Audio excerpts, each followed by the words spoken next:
Mutagatifu Philippe Mardone ni umusaseredoti wa diyoseze, akaba yaravukiye mu gihugu cy'Ubutaliyani ku itariki 27 z'ukwezi kwa karindwi mwaka w'1848. Avukira ahantu hitwa i Napoli, avukira mu muryango w'abakene ariko w'abakirisitu. Yakuze rero ari umwana n'ubundi utozwa ubukirisitu, ukunda Imana ndetse agakunda n'abantu. Akaba yarakunze kwita ku mbabare, abarwayi ndetse n'abakene. Umunsi umwe arimo yigisha abana, yaje kumva umwana arira hanze, ariko arira cyane, ariko umwana ntagahore, aza kureka abana ajya kureba umwana uri kurira. Noneho hageze asanga ari kumwe na nyina, noneho abwira nyina ndetse babaye cyane Philippe Mardone ati mama hoza umwana. Nyina nawe asubiza babaye ari kurira, aravuga ati se umwana wanjye namuhoza gute kandi atumva ntanavuge.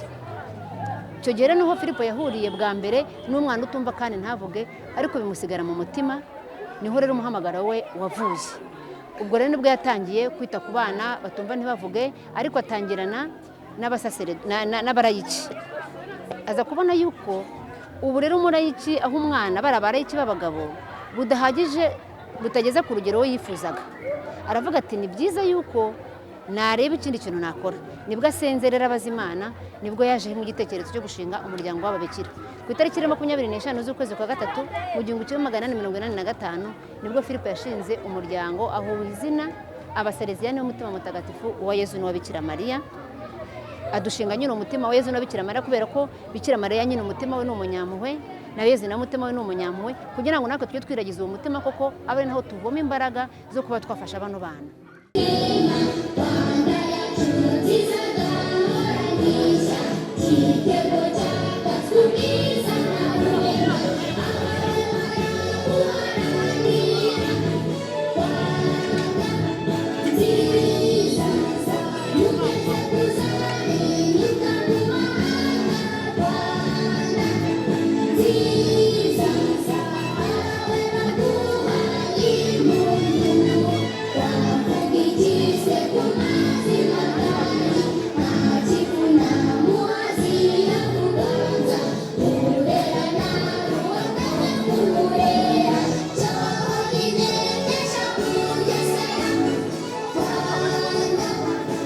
Ubutware bwa Philippe Mardone ni bwinshi kuko buriya n'umuntu waranzwe n'ukwemera, arangwa n'urukundo, aranga no kwizera. Ibyo ngibyo biri mu migenzo mu byo twita virtute théologale, imigenzo ibanziriza yindi. Akaba rero yarakurikije mu kwemera kwe, nuko nyine buri gihe mu isengesho yahoraga yumva ko ariho abonera igisubizo. None ku bijyanye n'urukundo nuko atigeze we ashyiraho wenda nk'imipaka ngo avuga ati uyu nguyu runaka nk'umwana utumva ntanavuge, kuko mu gihe cye umwana utumva ntanavuge yarakingirwaga mu nzu. Ariko warenga iyo mipaka aravuga ati uyu muntu nawe yaba umuntu nk'abandi, kuko amugeza ku ngingo ndetse amuha n'icyizere cy'ubuzima bw'ejo hazaza.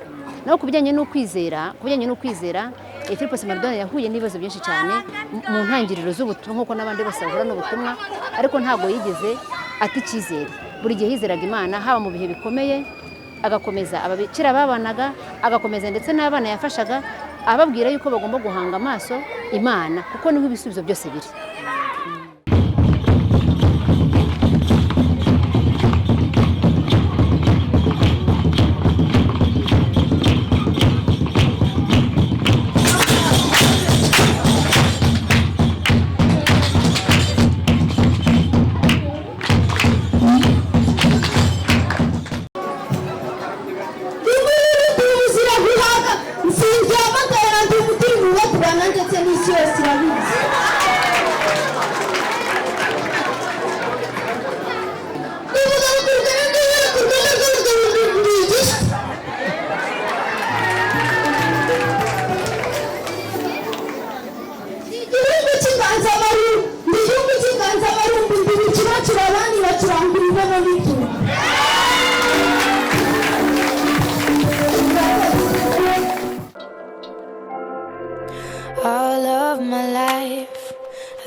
looking for something new, stuck in my ways like old-fashioned days, but all the roads led me to you.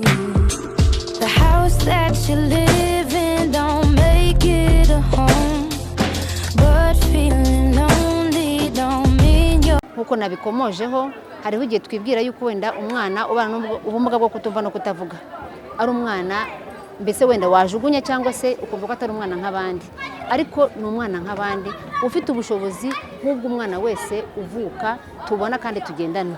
Nkaba rero nabasaba wenda nk'umuntu waba gikingiranye umwana mu nzu ko rwose yamutugezaho. Si twe twenyine, hari n'ikindi kigo kiri Gatagara i Butare kiyoborwa n'abafurere ba Mutagatifu Gaburiheri, nabo rwose baradufasha. Nk'umwana uvuye aha ngaha akomerezayo, bakazana abo bana tukabaha icyizere cy'ubuzima bw'ejo hazaza.